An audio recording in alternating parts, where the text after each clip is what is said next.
కాపు లీడర్లు కలిస్తే తప్పు చేసినట్లా? పార్టీలకు అతీతంగా కాపు లీడర్లు సమావేశంలో పాల్గొనకూడదా? పార్టీ వ్యతిరేక కార్యక్రమంగా అభివర్ణిస్తారా? ఇది ఆంధ్రప్రదేశ్ రాష్ట్రంలో చర్చకు వస్తున్నటువంటి అంశం.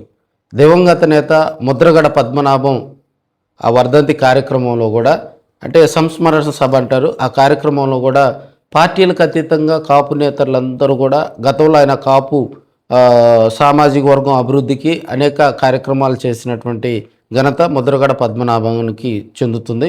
అదేవిధంగా పార్టీలకు అతీతంగా కూడా కాపులంతా తమ నాయకుడిగా కూడా ముద్రగడ పద్మనాభాన్ని స్వీకరిస్తూ ఉంటారు. సో ఇప్పుడున్న పరిస్థితుల్లో ఆయన స్ఫూర్తితో రాజకీయాల్లోకి వచ్చినటువంటి వారు, ఆయన ఇచ్చినటువంటి పిలుపులు అప్పుడు యువతగా ఉన్నటువంటి వారంతా కూడా మోటివేట్ అయ్యి పొలిటికల్ ఎంట్రీ ఇచ్చిన తర్వాత ఈరోజు మంత్రులు అయ్యారు, ఎమ్మెల్యేలు అయ్యారు. అంటే ఆయన ఉన్న పార్టీలోనే అవ్వాల్సిన పనిలే, ఆయన స్ఫూర్తితో పొలిటికల్ ఎంట్రీ ఇచ్చిన వాళ్ళు వివిధ సామాజిక వర్గాల్లో కానీ కాపు సబ్ క్యాస్ట్లో కూడా మంచి పొజిషన్లో ఉన్నటువంటి పరిస్థితి. అయితే తాజాగా కూడా గుంటూరు వేదిక అంబటి రాంబాబుతో పాటు మరి కొంతమంది వైసీపీలో ఉన్నటువంటి లీడర్షిప్ అయితే ముద్రగడ పద్మనాభం సంస్మరణ సభ కార్యక్రమంలో పాల్గొనడం జరిగింది. జనసేన పార్టీ తరపు నుంచి వచ్చారు, కిలార్ రోసి గారు, వీరందరూ రావటం జరిగింది. తెలుగుదేశం పార్టీ నుంచి బోండా ఉమ్మ ఎమ్మెల్యే, అదేవిధంగా ప్రభుత్వ చీఫ్ విప్గా కూడా ఆయన కొనసాగుతూ ఉన్నారు.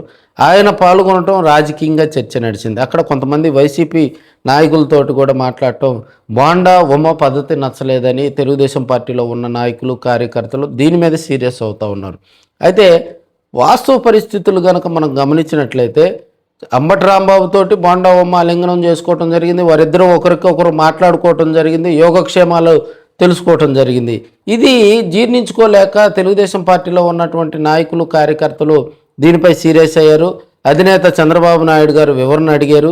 దీనికి సంబంధించి పల్లా, అదేవిధంగా మంత్రి మనకి అచ్చెన్నాయుడు వారి ఇరువురిని కూడా ఒక కమిటీ వేసి మనకి బోండా ఉమ్మ దగ్గర వివరణ తీసుకోవాలని చంద్రబాబు నాయుడు గారు చెప్పేటువంటి వారిని ఆదేశించడం జరిగింది.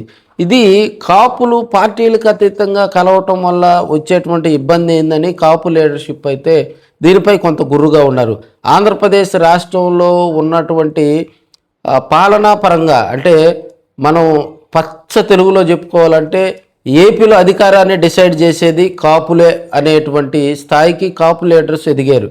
సో ఇప్పుడు ఉన్నటువంటి పరిస్థితుల్లో బోండా ఉమ్మకు తెలుగుదేశం పార్టీలో కొంత ప్రయారిటీ తగ్గిందనేది టాక్ వినిపిస్తున్న సమయంలో, అదే టైంలో వైసీపీ లీడర్స్ను గుంటూరు వేదికగా కలవటం కూడా ఇది రాజకీయంగా కొంత తెలుగుదేశం పార్టీలో ఉన్నటువంటి పెద్దలు జీర్ణించుకోలేకపోతూ ఉన్నారు. దీనిపై ఎందుకంటే ఇప్పుడు చంద్రబాబు నాయుడు గారు ఎక్కడికన్నా వెళ్తే కర్ణం బలరామకృష్ణమూర్తి గారు, ఆయన సీనియర్ లీడర్, వారి ఇరువురు కూడా కలుస్తూ ఉంటారు. సో ఇది రాజకీయం కానప్పుడు మరి బోండా ఉమ్మ అంబటి రాంబాబు కలవటం వల్ల వచ్చేటువంటి ఇబ్బంది ఏందా అనేది కూడా వైసీపీలో ఉన్నటువంటి కాపు లీడర్స్ అయితే కొంత గుర్రుగా ఉన్నట్టు తెలుస్తూ ఉంది.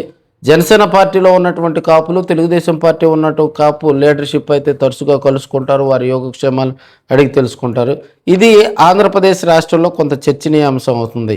కాపులంతా ఒక తాటి మీద గనక వస్తే, కాపులంతా ఐక్యంగా గనక ఉంటే, కాపులు ఎటు ఉంటే అటు రాజ్యాధికారం వస్తుంది అనే ఇబ్బందులు రాబోయే రోజుల్లో తలెత్తుతాయేమో అనే ఉద్దేశంలో ఆందోళనలో అటు వైసీపీ కానీ ఇటు తెలుగుదేశం పార్టీ కానీ కొంత గురుగా ఉన్నట్టు తెలుస్తూ ఉంది. రాజకీయంగా అంబటి మరి బోండా ఉమ్మ కలయికను కాపులు స్వీకరిస్తూ ఉన్నారు.